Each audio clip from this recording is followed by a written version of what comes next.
दान दें। प्रकृति का यह नियम है कि आप जितना देते हैं वह उसे दोगुना करके लौटा देती है।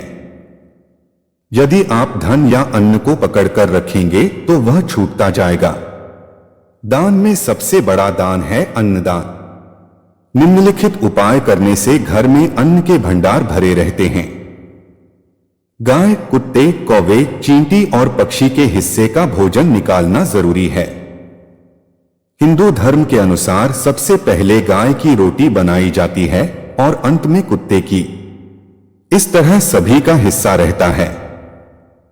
इस तरह के दान को पंच यज्ञ में से एक वैश्वदेव यज्ञ भी कहा जाता है। 5 यज्ञ इस प्रकार हैं: ब्रह्मयज्ञ, देवयज्ञ, पितृयज्ञ, वैश्वदेव यज्ञ, अतिथि यज्ञ।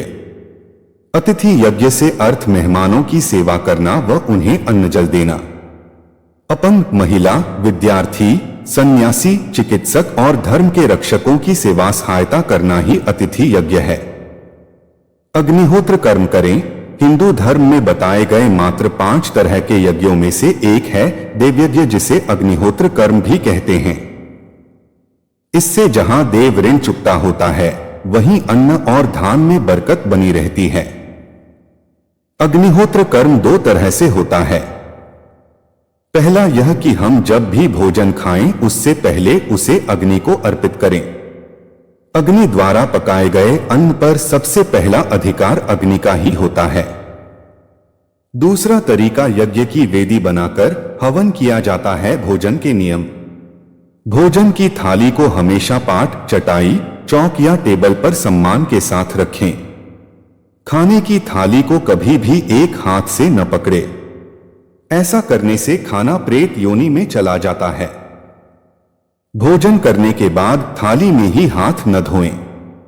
थाली में कभी जूठन न छोड़े। भोजन करने के बाद थाली को कभी किचन स्टैंड, पलंग या टेबल के नीचे न रखें, ऊपर भी न रखें। रात्रि में भोजन के जूठे बर्तन घर में न रखें। भोजन करने से पूर्व देवताओं का आह्वान जरूर करें। भोजन करते वक्त वार्तालाप या क्रोध न करें। परिवार के सदस्यों के साथ बैठकर भोजन करें। भोजन करते वक्त अजीब सी आवाजें न निकालें। रात में चावल, दही और सत्तू का सेवन करने से लक्ष्मी का निरादर होता है। अत समृद्धि चाहने वालों को तथा जिन व्यक्तियों को आर्थिक कष्ट रहते हों उन्हें इनका सेवन रात के भोजन में नहीं करना चाहिए। भोजन सदैव पूर्व या उत्तर की ओर मुख करके करना चाहिए। संभव हो तो रसोई घर में ही बैठकर भोजन करें, इससे राहु शांत होता है। जूते पहने हुए कभी भोजन नहीं करना चाहिए। सुबह कुल्ला किए बिना पानी या चाय न पिएं। जूठे हाथों से या पैरों से कभी गौ, ब्राह्मण तथा अग्नि का स्पर्श न करें। टपकता नल ठीक करवाएं। नल से पानी का टपकना आर्थिक क्षति का संकेत है। टपकते नल को जल्द से जल्द ठीक करवाएं। घर में किसी भी बर्तन से पानी रिस रहा हो तो उसे भी ठीक करवाएं। छत पर रखी पानी की टंकी से पानी बहता हो तो उसे भी ठीक करवाएं। क्रोध कलह से बचें। घर में क्रोध, कलह और रोना धोना आर्थिक समृद्धि व ऐश्वर्य का नाश कर देता है, इसलिए घर में कलह क्लेश पैदा न होने दें। आपस में प्रेम और प्यार बनाए रखने के लिए एक दूसरे की भावनाओं को समझें और परिवार के लोगों को सुनने और समझने की क्षमता बढ़ाएं। अपने विचारों के अनुसार घर चलाने का प्रयास न करें। सभी के विचारों का सम्मान करें।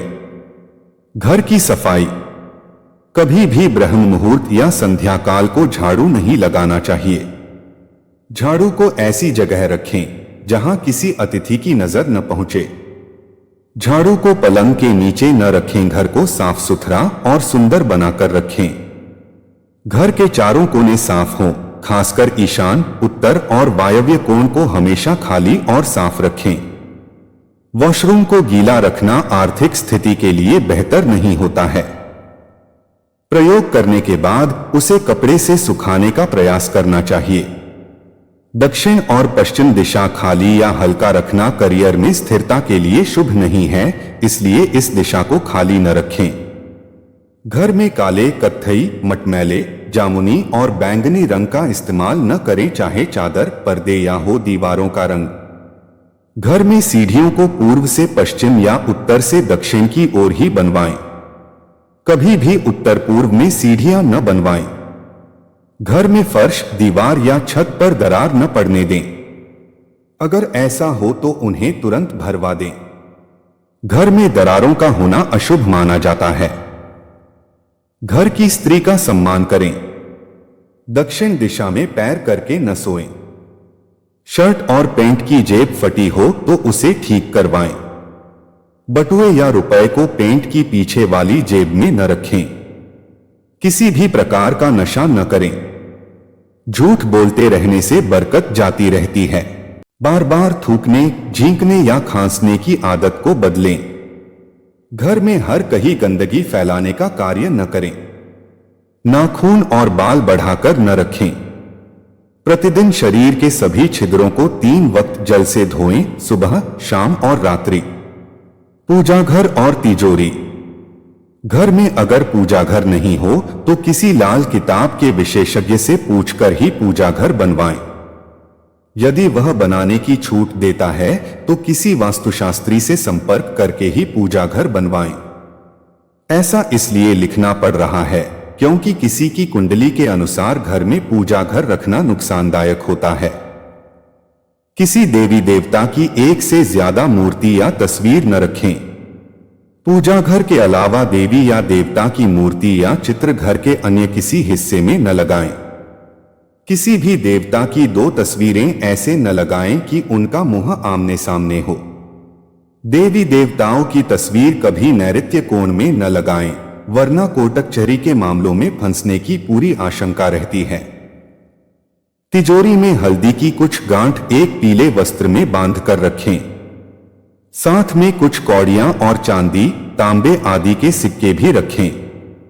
कुछ चावल पीले करके तिजोरी में रखें। तिजोरी में इत्र की शीशी, चंदन की बट्टी या अगरबत्ती का पैकेट भी रख सकते हैं, जिससे उसमें सुगंध बनी रहेगी। घर में देवी देवताओं पर चढ़ाए गए फूल या हार के सूख जाने पर भी उन्हें घर में रखना अलाभकारी होता है। संधिकाल में मौन रहें। संधिकाल में अनिष्ट शक्तियां प्रबल होने के कारण इस काल में निम्नलिखित बातें निषिद्ध बताई गई हैं: सोना, खाना पीना, गालियां देना, झगड़े करना, अभद्र एवं असत्य बोलना, क्रोध करना, शाप देना, यात्रा के लिए निकलना, शपथ लेना, धन लेना या देना, रोना, वेद मंत्रों का पाठ, शुभ कार्य करना, चौखट पर खड़े होना। उपरोक्त नियम का पालन नहीं करने से जहां एक ओर बरकत चली जाती है, वहीं व्यक्ति कई तरह के संकटों से घिर जाता है। संधिकाल में मौन रहें। संधिकाल में अनिष्ट शक्तियां प्रबल होने के कारण इस काल में निम्नलिखित बातें निषिद्ध बताई गई हैं: सोना, खाना पीना, गालियां देना, झगड़े करना, अभद्र एवं असत्य बोलना, क्रोध करना, शाप देना, यात्रा के लिए निकलना, शपथ लेना, धन लेना या देना, रोना, वेद मंत्रों का पाठ, शुभ कार्य करना, चौखट पर खड़े होना। उपरोक्त नियम का पालन नहीं करने से जहां एक ओर बरकत चली जाती है, वहीं व्यक्ति कई तरह के संकटों से घिर जाता है। जहां मदिरा सेवन, स्त्री अपमान, तामसिक भोजन और अनैतिक कृत्यों को महत्व दिया जाता है, उनका धन दवाखाने, जेल खाने और पागलखाने में ही खर्च होता रहता है। यदि आप अपार धन की इच्छा रखते हैं तो सबसे पहले हनुमान जी से अपने पापों की क्षमा मांगकर प्रतिदिन हनुमान चालीसा पढ़ते हुए 5 मंगलवार बड़ के पत्ते पर आटे का दिया जलाकर उनके मंदिर में रखकर आएं। हनुमान जी की कृपा हुई तो पहले गृह और ग्रह दशा में सुधार होगा और फिर धन प्राप्ति के मार्ग खुलेंगे। द्वार देहरी पूजा। घर की वस्तुओं को वास्तु के अनुसार रखकर प्रतिदिन घर को साफ और स्वच्छ कर प्रतिदिन देहरी पूजा करें। घर के बाहर देहली या डेल के आसपास स्वस्तिक बनाएं और कुमकुम हल्दी डालकर उसकी दीपक से आरती उतारें। इसी के साथ ही प्रतिदिन सुबह और शाम को कर्पूर भी जलाएं और घर के वातावरण को सुगंधित बनाएं। जो नित्य देहरी की पूजा करते हैं, देहरी के आसपास घी के दीपक लगाते हैं, उनके घर में स्थायी लक्ष्मी निवास करती है। घर के बाहर शुद्ध केसर से स्वस्तिक का निर्माण करके उस पर पीले पुष्प और अक्षत चढ़ाएं। घर में लक्ष्मी का आगमन होगा। पीपल की पूजा, पीपल में देवताओं का वास होता है। पीपल को सिर्फ शनिवार को ही छूना चाहिए। शनिवार को पीपल के वृक्ष में काले तिल, कच्चा दूध, गंगा जल, शहद, गुड़ को स्टील या चांदी के बर्तन में डालकर अर्पित करें व सरसों के तेल का दीपक प्रज्वलित करें। बस यह कार्य प्रत्येक शनिवार को करते जाएंगे तो धीरे धीरे दुर्भाग्य दूर होता जाएगा। पीपल के वृक्ष की जड़ में तेल का दीपक जला दें, फिर वापस घर आ जाएं और पीछे मुड़कर न देखें। इससे आपको धन लाभ के साथ ही हर बिगड़ा काम बन जाएगा। केसर और कपूर। श्री महालक्ष्मी का ध्यान करके मस्तक पर शुद्ध केसर का तिलक लगाएं। धन लाभ के समाचार मिलेंगे। प्रतिदिन सुबह और शाम को कपूर जलाएं। घर के किसी स्थान पर वास्तुदोष हो तो वहां कपूर की एक डली बगैर जलाए रख दें। कर्पूर अति सुगंधित पदार्थ होता है तथा इसके दहन से वातावरण सुगंधित हो जाता है। कर्पूर जलाने से देवदोष व पितृदोष का शमन होता है। माँ, बेटी और पत्नी का सम्मान जरूरी। पत्नी और बेटी लक्ष्मी का रूप होती हैं। भूलकर भी इन्हें न दुत्कारें, न कोसें तथा न ही कोई अशुभ वचन कहें। माँ को साक्षात देवी पार्वती माना गया है। माँ को दुखी रखने वाला कभी जीवन में सुखी नहीं रह सकता। पत्नी और बेटी के दुखी रखने से आप कभी सुखी नहीं रह सकते।